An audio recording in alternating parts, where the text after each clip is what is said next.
नमस्कार, सियासी अखाड़ा देख रहे हैं आप। मैं हूं आपके साथ वरुण गोयल। हरियाणा की राजनीति में हलचल तेज है। कांग्रेस का हाथ से हाथ जोड़ो अभियान चल रहा है, विपक्ष आपके समक्ष ये कार्यक्रम भी चल रहा है। भूपेंद्र सिंह हुड्डा इस सिलसिले में रोहतक भी पहुंचे हुए थे। भारतीय जनता पार्टी की कार्यकारिणी की एक बैठक हुई, उसके बाद जिला स्तर पर बैठकें हो रही हैं। वहाँ पर घर घर तक कैसे पहुँचना है उसको लेकर प्लान किया जा रहा है। इंडियन नेशनल लोकदल की जो यात्रा है वो जारी है और ओम प्रकाश चौटाला, अभय चौटाला वो गांव-गांव पहुंच रहे हैं। प्रयास हर तरफ से चल रहे हैं, लेकिन मूड क्या कुछ बनेगा उसे देखना दिलचस्प है। चर्चा करेंगे, पहले रिपोर्ट देखिए। मिशन 2024 को लेकर हरियाणा में रस्साकसी शुरू हो गई है। तमाम राजनीतिक दल सियासी मैदान में उतर चुके हैं, जनता के बीच पहुंच रहे हैं और वोट लुभावनी दावों के साथ भरपूर वादे भी कर रहे हैं। इनमें सत्ताधारी बीजेपी हो, कांग्रेस हो या फिर इनेलो पार्टी, तमाम दल अपने अलग अलग अभियान को लेकर जनता के बीच में हैं। एक और जहां मुख्यमंत्री मनोहर लाल जनसंवाद कार्यक्रम के जरिए गांव-गांव पहुंचकर ग्रामीणों से संवाद स्थापित कर रहे हैं, तो वहीं बीजेपी ने कार्यकारिणी स्तर पर भी प्लानिंग की है और मोदी सरकार के 9 साल के कार्यकाल की उपलब्धियों को भुनाने के लिए महाजनसंपर्क अभियान शुरू किया जा रहा है। मुख्य विपक्षी दल कांग्रेस भी सत्ता पर काबिज होने के लिए एड़ी चोटी का जोर लगा रही है। पार्टी के वरिष्ठ नेता एवं पूर्व मुख्यमंत्री भूपेंद्र हुड्डा विपक्ष आपके समक्ष कार्यक्रम के तहत जन जन तक कांग्रेस की आवाज को पहुंचा रहे हैं। हालांकि कांग्रेस अपने संगठन को लेकर विरोधियों के निशाने पर हमेशा से रहती है और इसे लेकर भी हुड्डा अब जल्द ही संगठन बनने की बात कह रहे हैं। नहीं, ठीक है, संगठन होता मजबूत होता है और जल्द ही संगठन बनने जा रहा है। ये तो कर्नाटक के चुनाव आ गए, इसकी वजह से देरी हुई, जल्दी बन जाएगा। उधर इनेलो भी परिवर्तन यात्रा के जरिए अपनी खोई हुई साख पाने की जुगत में है। पार्टी के एकमात्र विधायक अभय चौटाला और पूर्व मुख्यमंत्री ओपी चौटाला बीजेपी को सत्ता से बाहर करने और इनेलो में जान फूंकने के लिए गांव-गांव, शहर-शहर के दौरे पर हैं। मिशन 2024 की जंग में भले ही कुछ महीने बचे हों, लेकिन नेताओं की अग्नि परीक्षा अभी से शुरू हो गई है और तमाम दल सियासत के अखाड़े में एक दूसरे को पटखनी देने के लिए नए नए गुर आजमा रहे हैं। न्यूज डेस्क, जनता टीवी।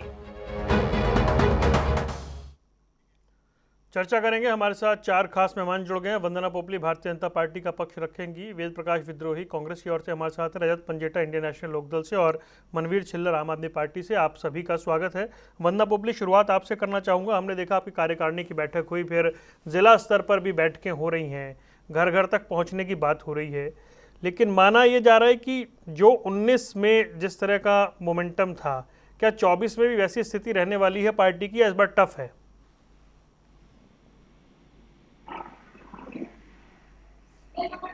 जी वंदना जी, एक बार फिर से बोलिए, शायद कहीं ऑडियो में दिक्कत लगी मुझे। आपको मेरी जी आवाज आ रही है, बोलिए। हाँ जी, देखिए, सबसे पहले जहाँ तक हमारी कार्यकारिणी की बात है, तो हमारी कार्यकारिणी लगातार चलती रहती है। अभी फरवरी में भी हमारी कार्यकारिणी हुई थी, प्रदेश स्तर पर भी हुई थी और जिला स्तर पर भी हुई थी। जहाँ तक आपका प्रश्न है कि घर घर जाने की बात हो रही है, क्या कुछ टफ है, टफ तो मुझे कहीं कुछ नहीं दिखाई दे रहा, क्योंकि जनता का प्यार लगातार जो है वो हमारे साथ है। मैं मानूंगी कहीं ना कहीं भारत का स्वर्णिम काल है, जब हम देख पा रहे हैं कि किस प्रकार से प्रधानमंत्री मोदी जी का जिस रूल चला है, जिस प्रकार से उन्होंने इस देश को चलाया है और किस प्रकार से विदेशों में हमारी साख बनी है, तो ये पहले कभी नहीं हुआ करती थी। और अगर यहाँ पर कार्यकारिणी की बात की जा रही है, जनसंपर्क की बात की जा रही है, क्योंकि प्रधानमंत्री मोदी जी के 9 साल पूरे हो रहे हैं, तो इसलिए उस उपलक्ष्य में लोगों के बीच में जाने की बात है। और मैं ये भी मानती हूँ कि कहीं ना कहीं हम सब जानते हैं कि प्रधानमंत्री मोदी जी ने जब से 2014 में वो आए, प्रधानमंत्री बने, तो हमने ऐसी अनोखी चीजें देखी जो कभी नहीं देखी। हमने देखा कि हम 5वीं सबसे बड़ी अर्थव्यवस्था बने। हमने ये देखा कि हमने इंग्लैंड के प्रधानमंत्री को रोते हुए देखा कोरोना के बाद कि मैं इस अर्थव्यवस्था को संभाल नहीं सकता, और उस अर्थव्यवस्था को क्रॉस करते हुए वो इंग्लैंड, वो ब्रिटेन, जो कभी हमारे को कॉलोनी बनाकर रखता था, हमारे ऊपर राज करता था, वो उसको रोते हुए भी देखा। साथ के साथ हमने ये भी देखा कि किस प्रकार से भारत का एक बेटा जो है वो इंग्लैंड पर कंट्रोल कर रहा है, इंग्लैंड का प्रधानमंत्री बन रहा है। हमने यही समय देखा कि किस प्रकार से हम 5वीं अर्थव्यवस्था बने। हमने यही समय देखा कि हम चौथा विश्व का सबसे बड़ा बाजार हैं। हमने यही समय देखा कि हम फार्मेसी बन चुके हैं वर्ल्ड की, कि किस प्रकार से जो पहले हम इंपोर्ट करते थे, हम सामान मंगाते थे, दवाइयां मंगाते थे, आज हम इस स्थिति में कि हम दवाइयों को भेज रहे हैं। तो ये हर जगह से जो मोदी जी का जो हम चमत्कार देख रहे हैं कि मोदी जी ने किस प्रकार देश के पूरा बदल दिया है उन्होंने, तो उसको सेलिब्रेट करने की बात है। इसलिए हमारी प्रदेश कार्यकारिणी में अच्छा, भी मुझे ये बताइए, दूसरी पार्टियों के जो कार्यक्रम चल रहे हैं, पैरेलल कार्यक्रम चल रहे हैं, कांग्रेस के दो कार्यक्रम चल रहे हैं, इंडियन नेशनल लोकदल का कार्यक्रम चल रहा है, कितनी बड़ी चुनौती है आपके लिए? आपने हुड्डा जी को सुना, तो चुनौती तो खुद ही उनके पास है।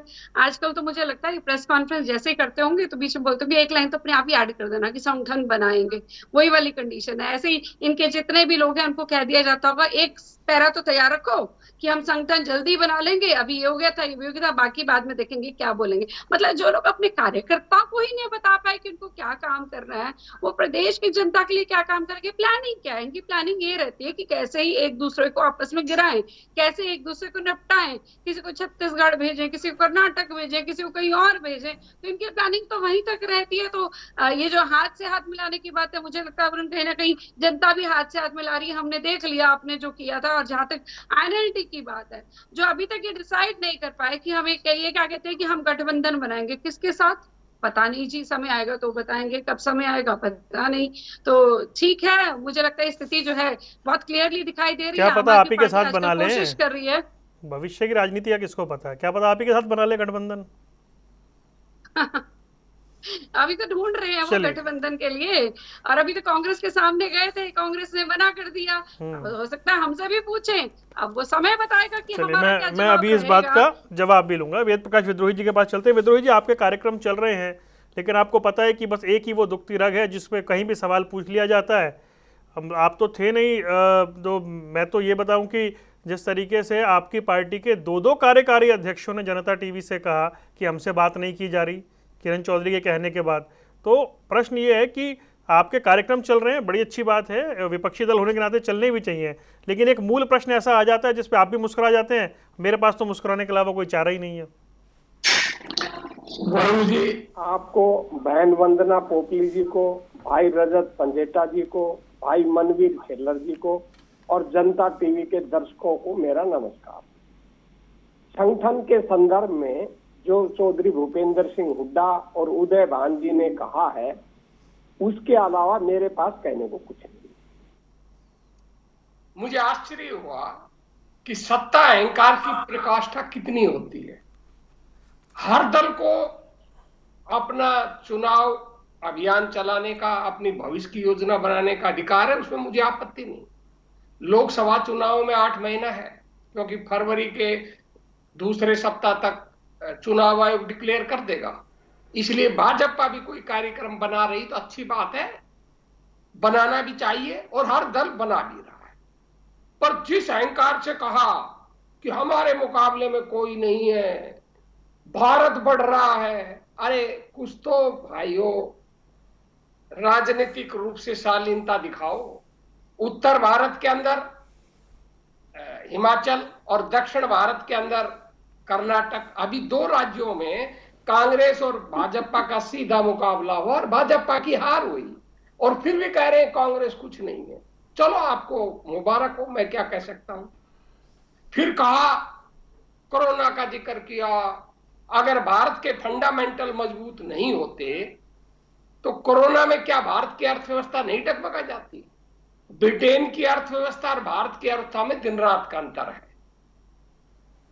पंडित जवाहरलाल नेहरू ने भारत की मिश्रित अर्थव्यवस्था बनाई, जिसकी वजह से 2008 की मंदी का भी भारत ने मुकाबला किया और कोरोना के आर्थिक संकट का भी मुकाबला किया, और आगे भी कोई संकट आएगा उसका मुकाबला करेंगे, बशर्ते कि मोदी जी भारत की मिश्रित अर्थव्यवस्था को तहस नहस ना कर दें, जो वो करने का कुप्रयास कर रहे हैं।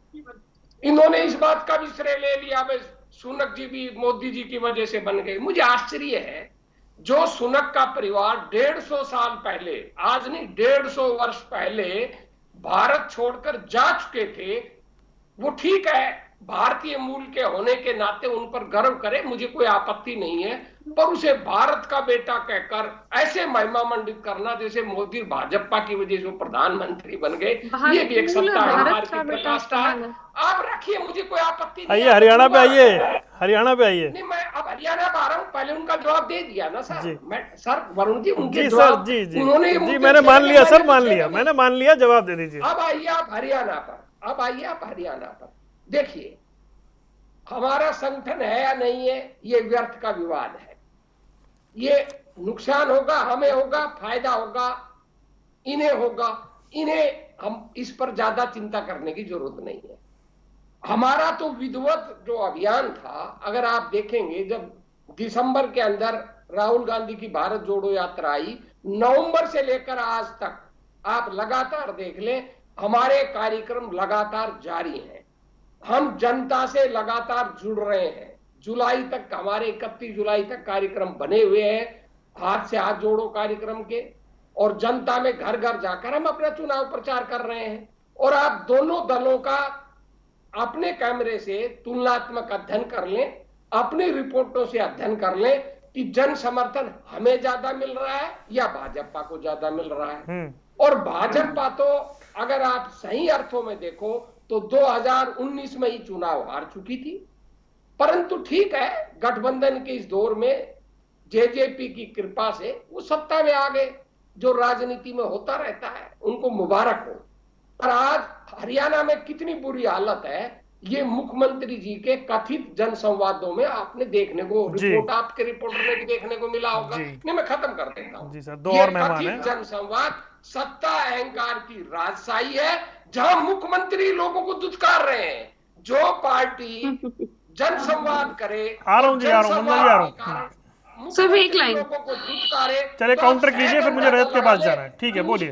सिर्फ एक लाइन जो ये दुत्कारने की बात कर रहे हैं ना, वेद प्रकाश विद्रोही जी, सिर्फ एक बात सुन लीजिए। जहाँ पे आप दुत्कारने की बात कर रहे हैं, किसी एक पार्टी विशेष के कार्यकर्ता अगर पहुंच कर जो कर रहे थे वो तो आपको दिखाई दे गया, लेकिन 600-700 की भीड़ जो अप्रिशिएट कर रही है, इस चीज को मान रही है कि अच्छा हो रहा है, वो आपको नहीं दिखाई दिया। तो शायद आपको वो भी नहीं दिखाई दिया होगा कि जब भूपेंद्र सिंह हुड्डा रोहतक झज्जर गए तो कैसे लोगों ने दरवाजे बंद कर लिए थे। दुत्कारना उसको कहा जाता है। किसी एक व्यक्ति का प्रायोजित षड्यंत्र को आप अगर कह रहे हैं कि दुत्कारना, तो दुत्कारना वो नहीं होता। दुत्कारना वो होता है जो रोहतक और झज्जर में हुआ था, दरवाजे बंद कर लिए गए थे। भूले तो नहीं है ना? ठीक है वंदना जी, मैं आता हूँ, मैं रजत के पास चलता हूँ। आपका रिएक्शन आ गया। रजत पंजेटा, मुझे ये बताइए। नहीं रुकिए सर, दो लोगों के बीच चर्चा रह जाएगी। रुकिए विद्रोही जी, मैं आऊंगा ना, आपको फिर मौका दूंगा ना सर, आऊंगा मैं। रजत जी मुझे बताइए, हर पार्टी का कार्यक्रम चल रहा है, एक तो अभी जो आपकी पार्टी का कार्यक्रम है उसका स्टेटस कैसा है, मतलब रिस्पांस कैसा मिल रहा है, ये बताइए। और जो बाकी दो पार्टियों के कार्यक्रम हो रहे हैं उसके मुकाबले आप अपने कार्यक्रम को कैसा देख रहे हैं?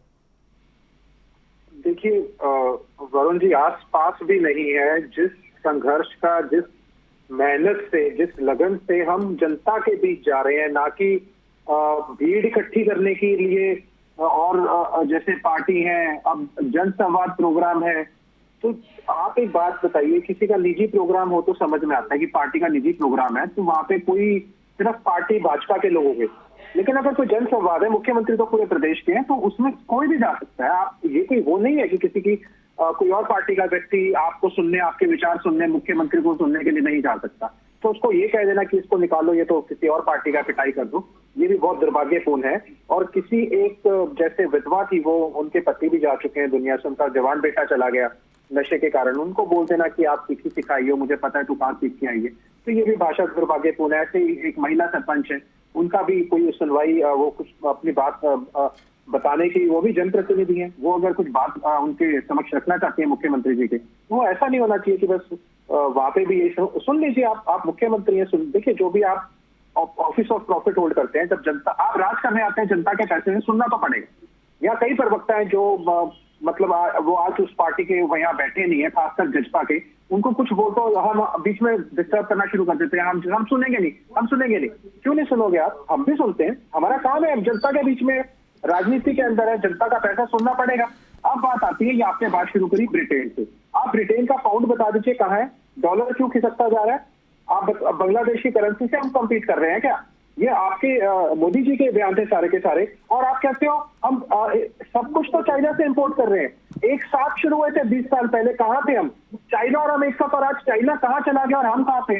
आपने कोरोना काल की नाम लिया। कोरोना काल के अंदर आपको पता है हिंदुस्तान की मदद कितने देशों ने करी और कहाँ से हमारे को सामान आया? आपको नहीं पता, मैं बता देता हूँ। ऑस्ट्रिया से हमारे को 1900 ऑक्सीजन कैनुलास और 396 ऑक्सीजन सिलेंडर्स आए थे। पोलैंड से हमारे को 1.5 टन मेडिकल इक्विपमेंट आया था। 100 ऑक्सीजन कंसेंट्रेटर्स आए थे। अभी आप हंस रहे हो, 30,000 वायरस नेदरलैंड से आए थे। इवन माल्टा जैसे, लग्जमबर्ग, लाटविया, ग्रीस, ये सिर्फ यूरोपियन कंट्रीज है। Finland, Denmark 53 ventilators. उसके बाद रोमानिया, उसके बाद इटली से, उसके बाद आयरलैंड से 1250 oxygen concentrator, 2 oxygen generator, 365 ventilator, 60 mask. Germany से ऐसी 120, फ्रांस, बेल्जियम से, पूरे वर्ल्ड ने हमारी मदद करी है। आप कहते हो कि हम कोरोना काल के अंदर हम तो बहुत वो थे, हमने भी मदद करी है, मैं मानता हूँ। ऐसा नहीं है कि हमने मदद नहीं करी, हमने भी करी है। लेकिन कोरोना काल सिर्फ इंडिया पे आया और इंडिया उभर के निकल गया। क्या हमारी इकॉनमी ने बोता नहीं खाया? जनता मैडम अपने भरोसे थी, गंगा में लाशें बह रही थी, शमशान घाट के बाहर लाइनें लगी हुई थी। मना कर रहे हो आप? मना कर रहे हो? ऑक्सीजन नहीं मिल रहा था लोगों को, मना कर रहे हो आप ऐसे आपके कोई दृष्टि मैं जवाब देता हूं। चलिए चर्चा को मैं हरियाणा पे वापस लाना चाह रहा हूँ। रुक जाइए। मेमोरी से डिलीट हो गए होंगे। अब बात आती है हरियाणा की। हरियाणा की जहां तक बात आती है, देखिए हमने, हमारे नेताजी ने बड़ा स्पष्ट तौर पे ये कहा है कि we are open to alliance with anyone. हमने किसी स्पेसिफिक पार्टी का नाम नहीं लिया। हम किसी के साथ भी भाजपा जजपा को हराने के लिए हम अलायंस के लिए तैयार हैं। हमने ऐसे अभी तक ना किसी पार्टी का नाम दिया, और ये सिर्फ लोकसभा के संदर्भ में, विधानसभा के संदर्भ में नहीं है। अब बात आती है इनकी भाजपा की। भाजपा तो खुद बैसाखियों पे टिकी है। भाजपा तो खुद किसी के साथ अलायंस में। तो ये नैतिकता के तौर पर मुझे लगता है, जो एक दूसरे को गालियां देते थे इलेक्शन से पहले, आज भी इनके नेता, मुख्यमंत्री जी क्लियर कर चुके हैं जजपा को लेकर स्थिति। उन्होंने तो एक चैनल के कंक्लेव में ही बोल दिया था कि सरकार हमारी है। जो पार्टी खुद किसी की बैसाखियों पे टिकी है, उसको फिर ये नैतिकता पे नहीं बोलना चाहिए कि कोई और पार्टी किसके साथ क्या लड़ करती है। ये देखिए, ठीक है, के अंदर चलिए मनवीर छिल्लर जी, मैं आता हूँ। मनवीर छिल्लर, बाकी पार्टियों के कार्यक्रम खूब जोर शोर से चल रहे हैं। आम आदमी पार्टी क्या वो मेंबर बनाने के बाद कुछ बड़ा कर रही है? कुछ दिख रहा है ग्राउंड पर? जी सर, अभी तक सबसे ज्यादा बड़ा अभियान सिर्फ आम आदमी पार्टी ने चलाया है, जिसमें करीब 12 लाख मेंबर एक महीने के अंदर बनाए। आज तक का रिकॉर्ड है। हरियाणा में इतनी संख्या में कभी भी मेंबर नहीं जुड़े, और इस संख्या में मेंबरों का जुड़ना ये दर्शाता है कि हरियाणा की जनता आम आदमी पार्टी का स्वागत कर रही है और आम आदमी पार्टी के साथ जुड़ रही है और उसको सत्ता में लाना चाहती है। इसके साथ ही जल्द ही हमारा संगठन को भंग किया गया था। जल्द ही कुछ ही दिनों में हमारा संगठन की घोषणा होने वाली है। और इसके साथ ही मैं एक चीज और कहना चाहूंगा, सभी पार्टियां कह रही हैं कि चुनाव के लिए तैयार है, तो इसमें मैं सबसे पहले बीजेपी को ये कहना चाहूंगा, अगर वो चुनाव के लिए तैयार है तो क्यों गुड़गांव, मानेसर, फरीदाबाद के चुनाव से भाग रहे हैं? वो क्यों उनके चुनाव समय पर नहीं कराए जा रहे हैं? इसके साथ ही कुछ पार्टियां कह रही हैं कि हम अलायंस करना चाहते हैं। हुड्डा साहब कहते हैं कि हमने जेजेपी को ऑफर किया था, जेजेपी वाले कह रहे हैं हमने उन्हें ऑफर किया था। सभी पार्टियां एक दूसरे की तरफ मुंह ताक रही हैं कि हम उनसे अलायंस हो जाए हमारा, क्योंकि किसी भी पार्टी को खुद पे भरोसा नहीं है। आम आदमी पार्टी ने शुरू से ही सिर्फ एक ही चीज पहले भी कहा है, आज भी कहा है कि आम आदमी पार्टी अपने दम पे सरकार बनाने में सक्षम और बिना गठबंधन के अकेले हरियाणा के चुनाव में जाएगी और सरकार बनाएगी, सत्ता बनाएगी।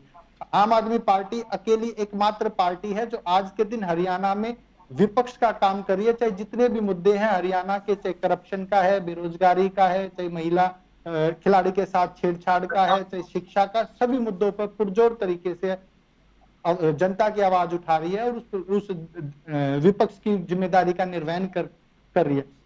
इसके साथ ही बीजेपी के प्रवक्ता साथी ने कहा कि कोरोना में ये हुआ, कोरोना में वो हुआ, हमने ये किया। आप हरियाणा की बात कीजिए, हरियाणा को आपकी हरियाणा सरकार ने बेरोजगारी में नंबर 1 कर दिया। आप एक बार देखिए, डेब्ट रिडन कंट्री है, डेब्ट रिटर्न स्टेट बना दिया है। कभी हरियाणा नंबर 1 प्रदेश होता था पूरे भारतवर्ष में, अब आप उसकी रैंकिंग को देखिए। महिला सुरक्षा की दृष्टि में देखिए, आप जो नागरिक सुरक्षा सूचकांक में देखिए, सबसे निचले पायदान पे, नीचे से फर्स्ट आ रहा है। आप हरियाणा की स्थिति को देखिए कि कहां से कहां ला करके हरियाणा को खड़ा कर दिया। और जनता बीजेपी को तो 2019 में पहले ही नकार चुकी है, अब जी। सिर्फ जोड़ तोड़ की और बैसाखी की सरकार चल रही है और जबरदस्ती एक धक्का सरकार है। खुद आप देखिए जो जन संवाद कार्यक्रम भी चलिए कुछ वरुण जी, काउंटर, जी, हाँ, तो एक मिनट वंदना जी बहुत देर से इंतजार कर रही है, बहुत देर होगी। वंदना जी बोलिए, मैं आ जाऊंगा, फिर आ जाऊंगा जी। वंदना जी बोलिए। एक एक बात का जवाब देती हूँ। सबसे पहले रजत पंजेटा जी ने कहा कि बहुत सारे देशों ने हमारी मदद की थी, तो मुझे लगता है कि शुरुआत हमने की थी, हमने वैक्सीन भी भेजी थी, अगर आपको याद हो, और उसी का रिवर्ट बैक आया था। इसको किसी को भी नहीं भूलना चाहिए। आप सोचे मेरी शॉर्ट मेमोरी नहीं है, मुझे एक एक चीज याद है। मुझे उस समय का ये भी याद है कि जब लोग कहते थे कि ये तो शुक्र है मोदी जी हमारे प्रधानमंत्री हैं, अगर कांग्रेस होती तो हमारा क्या हाल होता। मुझे वो एक एक शब्द याद है। दूसरी बात, रजत पंजेटा जी यहाँ पर नैतिकता की बात कर रहे थे, नैतिकता तो बात आप करिए ही मतलब आप अपने कार्यकर्ताओं को किस प्रकार से समझा पाए होंगे कि आपने कांग्रेस से समर्थन मांगा, आप कांग्रेस के साथ गठबंधन में जाना चाहते हैं, आप उनके साथ इलेक्शन लड़ना चाहते हैं, मतलब आपके उस प्रत्याशी नहीं बचे। आप अपने जो रजत पंजेटा जी, मैं आपके बीच में नहीं बोली थी, मैं एक शब्द नहीं बोली थी, आपको सुनना चाहिए। आप अपने कार्यकर्ताओं को कैसे बताएंगे कि जिस कांग्रेस को हम बार बार कहते रहे कि उसकी वजह से हमारे टॉप लीडर जेल में गए, आज आप उनके साथ चल पड़े हैं। और सरप्राइजिंगली आप पूरी जनता देख रही है इस चीज को कि कैसे कांग्रेस ने पल्ला झाड़ लिया कि हम तो आपके साथ नहीं जा सकते। तो मुझे लगता है इस चीज को समझना चाहिए। अभी कांग्रेस के प्रवक्ता भी कह रहे हैं कि जरा देख लीजिए जन समर्थन किसको मिल रहा है। भीड़ जुटाने में तो माहिर है हुड्डा जी, कहाँ से आती है हमें भी पता है, मैं तो बहुत अच्छे से जानती हूँ, बताने की आवश्यकता नहीं है। लेकिन भीड़ जुटाना और वोट पाना दोनों चीजें अलग हैं, इसको भी समझना चाहिए। भजन लाल जी के कंधे पे बैठ के सरकार आई थी, हुड्डा जी के दम पर नहीं आई थी। भीड़ जुटाना रैली के अंदर और सरकार बनाना दोनों बात अलग है। भजन लाल जी ने बनाई, उसको आप 40 पे ले आए, उसके बाद आप 15 पे ले आए, सभी को मालूम है। और यहाँ पर अभी मैं आम आदमी पार्टी के जो प्रवक्ता हैं उन्होंने कहा कि विपक्ष का हम काम कर रहे हैं, विपक्ष का काम नहीं कर रहे। आप इतने निचले स्तर पे आ चुके हैं, मुझे कहने में गुरेज नहीं कि आपके जो सुप्रीमो है उनको थप्पड़ पड़ते रहे, इसलिए आप वही का वही यहाँ पर आजमाना चाहते हैं। आप कोशिश करना चाहते हैं कि वही डिस्ट्रप्शन हम मीटिंग्स में करें और ये दिखा सके कि लोगों में असंतोष है। ये सबको मालूम है आम आदमी पार्टी के जो कार्यकर्ता है वो सिरसा में क्या करते रहे, इसमें किसी को भी दुराव छुपाव वाली बात नहीं है। सब लोग जानते हैं कि वहां पर कौन था। जब मुख्यमंत्री जी बार बार कह रहे थे इसको लिख कर दीजिए, और सबसे बड़ी बात, प्रदेश का मुखिया एक व्यक्ति से पूछ रहा है कि नशा कैसे मैं कम कर सकता हूँ, कितने गंभीर विषय पे बात हो रही है, और उसमें बीच में नारे उछालना मुझे नहीं लगता कोई आम व्यक्ति हो सकता है। देश की, मुझे लगता है प्रदेश की जनता, खासकर सिरसा की जनता जो इस सब चीजों से निकल रही है, इस प्रश्न पर इस तरह से नारे नहीं उठा सकते। अगर वो कर सकता है तो कर सकते हैं केजरीवाल के लोग, वो कर सकते हैं आम आदमी पार्टी के लोग, जिनको पता है कुछ करना तो है नहीं, ना SYL पर कुछ बता पाए, ना नशे के लिए वो कुछ पंजाब में कर पाए, तो यहाँ पर भी इन्होंने कुछ नहीं करना। तो उस विषय को भटकाना सबसे बड़ा एम था, इसलिए तो नारेबाजी की गई। और हमारे मुख्यमंत्री जी ने बिल्कुल सही पहचाना, ये वही है आम आदमी पार्टी के कार्यकर्ता। बहुत छोटा सा मिशन है, जल्दी से आप देखिए, पहले तो मैं क्लियर कर दूं, आम आदमी पार्टी से ही लगता है। और जहां तक जन संवाद कार्यक्रम की बात है, आप बोलिए, मैं आ रहा हूं, मनवीर भाई आ रहा हूं, मनवीर भाई आ रहा हूं, विशेष रूप से मनवीर भाई कि आप नशा करने वालों को पकड़ते, नशा सप्लाई करने मनवीर भाई रुकिए, आ रहा हूँ, रेत कुछ कहना चाह रहे हैं। उस बात नहीं, जब उस समय नारा लगाया गया आपकी पार्टी के कार्यकर्ता विषय कहीं और चला गया। मुख्यमंत्री जी ने, मुख्यमंत्री का ये जो आप रुक जाइए, मुख्यमंत्री जी भाई रुकिए, सुझाव दीजिए नशा कैसे कम होगा। अच्छा दोनों रुक जाइए, एक बार दोनों रुकिए। आपको सब राजनीति करनी है, आप बिल्कुल अपने नेता की तरह हैं। अच्छा मनवीर जी रुकिए, मनवीर जी रुकिए, घूम रहे हैं जेल के अंदर। अच्छा रुक जाइए, रुक जाइए, रुक जाइए, ऐसी सरकार नहीं चाहिए जी। जेल के अंदर। अच्छा रुकिए, रुकिए, वंदना रुकिए, मनवीर भाई रुक जाइए, भाई दोनों रुकिए, दोनों रुक जाइए, दोनों रुक जाइए, मनवीर रुकिए, रुक जाइए, हरियाणा में। अच्छा रुक जाइए, रजत भाई बोलिए। हरियाणा में भाजपा की चाहिए। वरुण जी दिल्ली में हाँ बोलिए सर, मैं तो कोशिश कर रहा हूँ यहाँ से। मनवीर जी रुक जाइए, मनवीर जी रुकिए, और कोशिश करिए, आप ऐसे नहीं। मनवीर जी रुक जाइए, नहीं नहीं मनवीर जी रुकिए, प्लीज प्लीज मनवीर जी रुक जाइए, बोलिए रजत भाई बोलिए। देखिए, एक तो पहले तो मुझे लगता है कि कोई भी प्रवक्ता को जो देश में गतिविधियां हो रही हैं, खासकर आम आदमी के प्रवक्ता को मुझे लगता है कि जो देश प्रदेश में गतिविधियां हो रही हैं उससे अवगत होना चाहिए क्योंकि आप टीवी पे बैठ के अपनी पार्टी को रिप्रेजेंट करते हो। सर वो कह रहे हैं 12 लाख इनके उन्होंने नेता बना जो लिए है- हैं यहाँ पे मेंबर। चलो 12 लाख आप बोल रहे हैं, हमारे जो मेंबर्स है पुरानी अगर आप निकाल के देखें तो ये 24 लाख 36 लाख से कम नहीं निकलेंगे। तो ये कोई लाख भी बोल देना या फिगर दे देने से कुछ नहीं होता। मैं उस बात पर नहीं, किसी और बात पे आ रहा हूँ। इन्होंने कहा कि हम किसी से अलायंस नहीं करेंगे। तो देखिए गुजरात में एक सीधा सीधा एक बड़ा अच्छा एग्जाम्पल है किस तरह इन्होंने बीजेपी को एक बहुत प्रचंड भूमिका बहुमत लाने में बहुत मदद करी। ये आम आदमी पार्टी है जिसका पूरे देश में, मेन उत्तर प्रदेश या किसी भी स्टेट में एमपी का कोई भी आने का सिवाय पंजाब के और उसके अलावा इनका कहीं कुछ नहीं है कि इनके कुछ नंबर्स आएंगे एमपी के अंदर। तो ये बात करते हैं देश में सरकार बनाने की। दूसरा ये कहते हैं अपने दम पर लड़ेंगे। तो इनको मैं एक भी एमपी नहीं है। आप अपनी तुलना देखिए ना। आपसे राष्ट्रीय पार्टी, आप क्षेत्रीय हमने पार्टी है, हमारे प्रधानमंत्री का राज्यसभा चुनाव में भी लड़ा, मेंबर है, हमने प्रधानमंत्री का MP चुनाव भी है। लड़ा। आप तुलना तो ये तो देखिए वरुण जी, ये क्या थोड़ा बोल बीच रहा है। में ना बोले। देखिए, आप मैं कुछ फिर वो काउंटर कर रहे हैं भाई, वो आपको काउंटर कर रहे हैं। मंत्री की बात सुन लो, आपके बारे में कोई बात कर रहा हो, आपको जानकारी नहीं है। बीच में चीजें सुनाना करना है क्या? स्थिति से आप पहले सब्जी मंडी में खड़े हो या चैनल के डिबेट में हो? आपके सब्जी मंडी में खड़े हो क्या? पार्टी हिंदुस्तान आप की सब्जी मंडी में खड़े हो, आपको कुछ बात बोल रहा हूँ, आपको समझ नहीं आ रही। आप हरियाणा की भी पार्टी नहीं है, अरे, ठीक है, 81 लाख के तो तीसरी पार्टी नहीं है, अच्छा मनवीर भाई रुकिए। अच्छा उनकी बात कंप्लीट हो जाइए, आप रिप्लाई कर देना। अच्छा एक एक करके भाई, एक एक करके। आप राष्ट्रीय स्तर की बात मत कीजिए, हरियाणा की बात कीजिए, हरियाणा में क्या हो रहा है ठीक और है, आप लोग क्या कर रहे चलिए हैं। ठीक है, जवाब ले रहा हूँ मैं बताइए। जी। के ऊपर आपके पास कोई जवाब नहीं है। 115 करोड़ में तो नया घर ले लेते यार। आपने रेनोवेशन में 81 लाख के पर्दे लगा दिए। आप बात क्या करते हो? आयुष्मान के ऊपर आपके पास कोई जवाब नहीं है। आप सुन लो, मैं बात कोई और कर रहा था। मजबूर ना क्या करो कि कोई किसी की आपको मैं तजिया उड़ाऊं यहाँ पे बैठ के। आपको पता नहीं है नेशनल लेवल के ऊपर मनवीर जी रुकिए एक मिनट, जवाब तो लेने दीजिए भाई, चर्चा यहीं खत्म हो जाएगी फिर। मैं आपको सुन रहा हूँ इत्मीनान से, लेकिन आप जो बात कह रहे हैं उसका आधार तो देखिए ना। आप जो बंदा खुद जीरो पे बैठा है वो दूसरे पे उंगली उठा रहा है।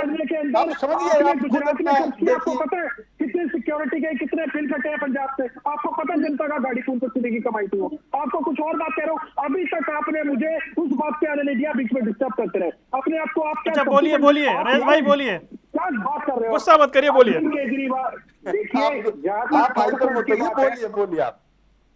अरे आप बोलने नहीं दे रहे ना, आप बीच में आपको डिस्टर्ब अच्छा लगता है, शोभा देता है। अच्छा बोलिए बोलिए, मंडी में खड़े हैं क्या? बोलिए बोलिए। देखिए अब तो बोलिए। जहाँ तक थर्ड फ्रंट की बात है, तो इसकी शुरुआत चौटाला जी ने 25 सितंबर को फतेहाबाद में इसकी शुरुआत कर दी थी, इसकी नींव रखी थी। ये जिम्मेवारी नीतीश कुमार जी, तेजस्वी जी को दी थी। क्या इनके अरविंद केजरीवाल जी नेता नहीं मिले? मैं आपको बताता हूँ कौन कौन मिले। राहुल गांधी जी मिले, ममता जी मिली, शरद पवार जी मिले, अरविंद केजरीवाल जी से भी मिले, अखिलेश जी से भी मिले, शिवसेना से भी मिले, उद्धव ठाकरे से भी मिले। लेकिन क्या है कि यहाँ पे बैठ के बिना किसी जानकारी के कुछ भी बोल देना, ये बहुत बड़ा अच्छा है। अगर मैं यहाँ पे बैठ के कल को कुछ भविष्य में होने वाला हो और आज मैं बैठ के कुछ भी गैर जिम्मेवाराना बयान दे दूं, तो क्या ये टीवी का चैनल या हम उसे नहीं उठाएंगे, चलाएंगे? तो पहले तो आप देखिए देश की राजनीति कैसे चल रही है, कहाँ चल रही है। और रही बात, हमने अभी तक किसी भी कांग्रेस के बड़े नेता से ना मुलाकात करी, ना जाके उनसे कोई समर्थन मांगा। रजत जी एक मिनट, एक बात बीच में। आप यहाँ पे जो बात हो रही है वो हरियाणा के चुनाव की बात हो रही है, यहाँ पे हरियाणा के विषय में बात हो रही है। आप राष्ट्रीय पटल की बात यहाँ पे बिना पूछ के बिना बात के डिबेट को डाइवर्ट कर रहे हैं, क्योंकि आपके पास हरियाणा के विषय में दोनों रुक जाइए, कुछ है नहीं। और जो राष्ट्रीय विषय की डाइवर्ट हो गई, राष्ट्रीय अच्छा रुक जाइए, राष्ट्रीय जब प्रोग्राम होगा उसमें वो डिस्कस कीजिएगा। आप यहाँ पे हरियाणा के विषय में बात कीजिए।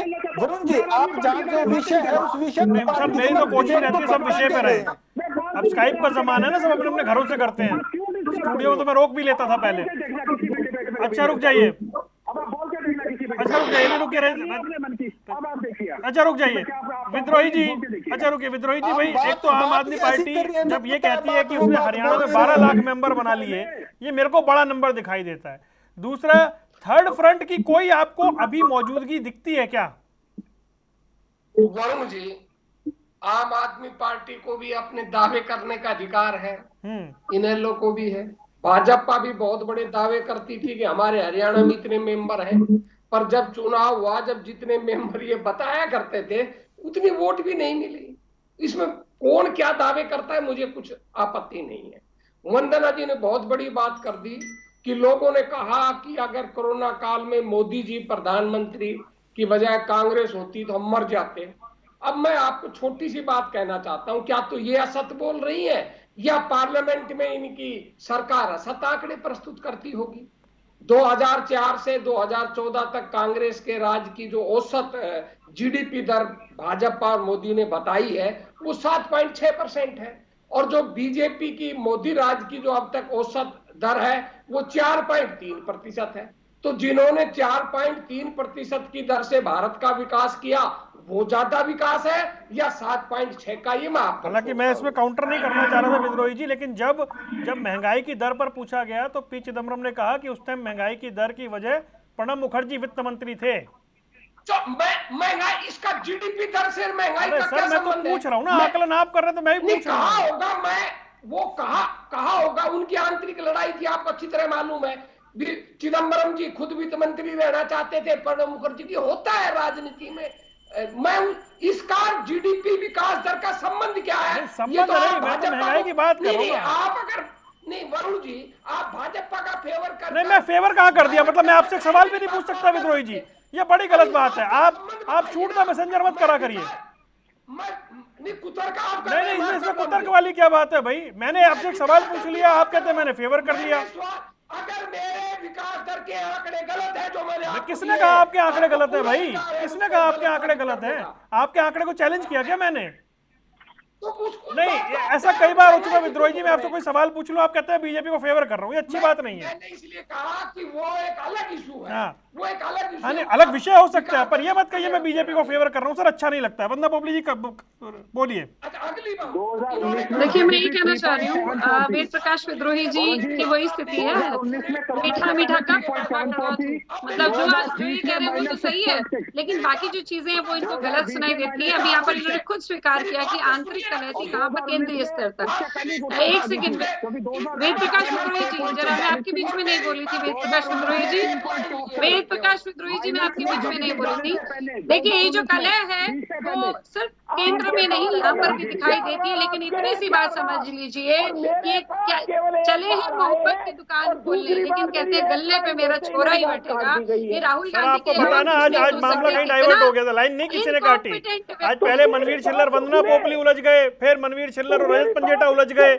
आप कम से कम ये तो मत कहिए कि मैं आपको समय नहीं देता हूँ। ऐसा मत कहिए। कोई दिन ऐसा होता है विद्रोही जी, कोई दिन ऐसा हो जाता है। ये मत कहिए मैं आपको समय नहीं देता हूँ। और समय समाप्त हो गया, मैं माफी चाहता हूँ। मैं माफी चाहता हूँ सर, समय समाप्त हो गया है। तो एक सेकंड में हाँ बोलिए, चलिए लीजिए, एक सेकंड लीजिए सर। मुझे आवाज नहीं आ रही इनकी। कर्नाटक में भी इन्होंने कहा था कि मोदी जी का आशीर्वाद नहीं दोगे तो बर्बाद हो जाओगे।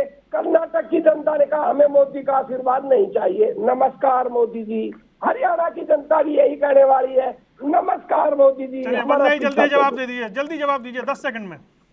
देखिए, मैं इतना कह रही हूँ, मुझे इनकी बात तो नहीं समझ आई। एक नमस्कार मोदी जी सुनाई दिया, बिल्कुल नमस्कार मोदी जी, स्वागत मोदी जी, बार बार मोदी जी। ये भारत की जनता भी कह रही है और हरियाणा की जनता भी कह रही है। वो आप देख लेंगे बाबू बेटा को किस तरह से धूल चढ़ाई थी, वो सबने देख लिया था। लेकिन एक सबसे बड़ी बात जो आपकी एक जिद चली है ना कि मोहब्बत की दुकान खोलेंगे लेकिन गल्ले पे हमारा छोरा ही बैठेगा, फिर बोले आप, फिर बोले अरे। चलिए, मैं माफी चाहता हूँ, समय समाप्त हो गया। सियासी अखाड़ा देख रहे थे आप, यहाँ रुक रहे कुछ देर के लिए। आप चारों मेहमानों का जोड़ने के लिए बहुत बहुत शुक्रिया। देखते रहिए जनता टीवी।